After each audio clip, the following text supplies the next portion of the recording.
ஷேய் விஸ்டோ பிரமா பஞ்சாயத்து போட்டு கணக்கு நீதிமன்றம் கோர்ட்ஸில் கேட்டுக்கோப்பா, வழக்கறிஞர் கேட்டுக்கோ, நீதிபதி சேர்ச்சி கோட்டார் ஆணுமன்னு கேட்டுக்கோ. தமிழ்நாடுனா தமிழ்நாடு, ஆந்திரானா ஆந்திரா, கர்நாடகானா கர்நாடகா, இலங்கைனா இலங்கை, எல்லா நாடும் கரெக்டாக போடுவார். வெளிநாடு கூட அதை நான் பார்த்துக்கிட்டேன்ட்டார்.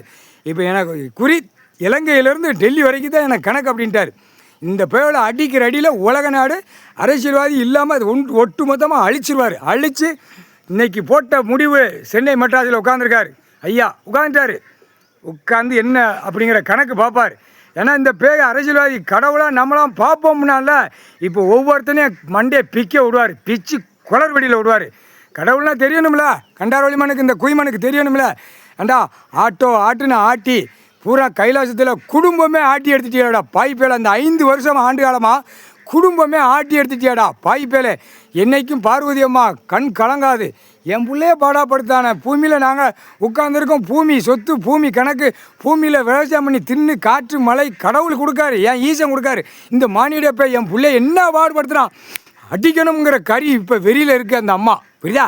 அடி துவைச்சி எடுக்கணும். ஒவ்வொரு பயிலா மானிட பிறவியை துவைச்சி எடுக்கணும். அதே மாதிரி கணக்கில் 13 செயலராக 13 கம்பி இன்றைக்கி போட்டுருச்சுடா. அம்மாவே கணக்கு போட்டுருச்சுடா. என்ன சொல்லிச்சு தெரியுதா? என்ன சொல்லிச்சு கணக்கு? என்ன கணக்கு போட்டிருக்கு? உச்ச நீதி அரசரில் கணக்கு உட்காந்துருக்கா 2 பேருமே. அம்மா கீழே கணக்கு போடுது. என்ன கணக்கு?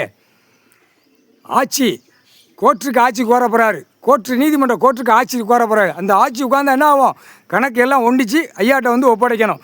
ஒப்படைக்கிற இதுக்கு இப்போ கணக்கு கொடுத்துக்கிட்டு ஜாமி அங்கே உட்காந்துருக்கோம், கடவுள் உட்காந்துருப்பார். நம்ம நடத்துவோங்கிற கணக்கு எதுவுமே இருக்கக்கூடாது. கம்ப்ளீட்டாக கணக்கை ஒண்டிச்சிட்டாரு, கணக்கை போட்டார். அப்போ ஆட்சியில் நீதிமன்றம் கோர்ட்டுக்கு ஆட்சியில் உட்காருறாரு. அப்போ ஒவ்வொருத்தன் தப்பு செஞ்சவன் அரசியல்வாதி 40 பேர் 50 பேர் கொன்னவன், 100 பேர் கொன்னவன், 76 வருஷம் ஆண்டு காலம் டெல்லி டு தமிழ்நாடு டெல்லி வரைக்கும் கிடக்கிறவனை பூரா அலசி உள்ளே கொண்டு போய் சேர்த்துருவார். அதுதான் கணக்கு. முற்றுப்புள்ளி வச்சுட்டார். ஒழுங்காக போ, கொண்ட நரம்பை பின்னாடி கட் பண்ணி விட்டுருவார். முக்கால் சத்தியம் உள்ளே இறங்கி வர்றாரு, பூமியில் இறங்கி வர்றாரா. அப்படியே இப்போ ஏகப்பட்டவர் சாவு தான் தெரியுதா. சட்டமன்றம் பூரா கொன்றுவார்.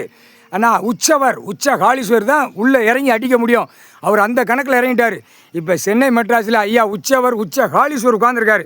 மோதி பாருங்கடா கண்டார ஒளிமணிகளா, முட்டா பேகளா, அரசியல்வாதி முட்டா குதிமணிகளா, முக்கால் சத்தியம்.